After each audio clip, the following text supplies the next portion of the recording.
मित्रांनो, या मैदानाच्या आता सध्याच्या घडीची काय अपडेट आहे, ह्या मैदानाच्या ऑनलाईन नोंदी किती झालेल्या आहेत, काय सगळं आहे हे सगळं आपण महाराष्ट्राचा बुलंद आवाज प्रसिद्ध समालोचक सुनील मोरे सरकार यांच्याकडनं जाणून घेणार आहोत. मोरे सरकार, पहिल्यांदा नमस्ते. नमस्कार. काय सांगाल, आज दिनांक आहे 18 जून, काय सध्याची स्थिती आहे नोंदीच्या संदर्भातली? सध्याची स्थिती बैलगाडी मालकांना आपण आवाहन केलं होतं.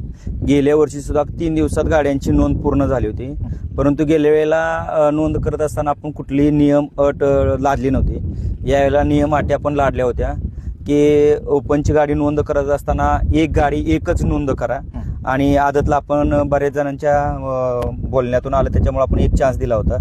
त्यामधून रात्री आदतची गाडी रात्रीच फुल झालेली आहे. आपण 1000 एकच गाडी नोंद घेणार होतो, परंतु आदतची 1100 गाडी नोंद झालेली आहे आणि ओपनची 1001 आत्ता याच्या क्षणाला 1001 गाडी बरोबर नोंद झालेली आहे. ओपन 1001 फुल झाली आणि आदतची 1100 फुल झालेली आहे. मित्रांनो, एवढी सगळी नोंद झाली, किती दिवसामध्ये नोंद झाली सगळी? आपण 12 तारखेला नोंद चालू झाली होती.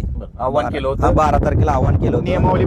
नियमावली आपण जाहीर केली होती आणि जाहीर करत असताना गेल्या वर्षी सुद्धा तीच कंडिशन झाली होती की भागातील बैलगाडी मालक गाड्या नोंद करायचे राहिले होते. त्यावेळेला आम्ही बाईटमध्ये सुद्धा बोललो होतो की बाबा, भागातील बैलगाडी मालक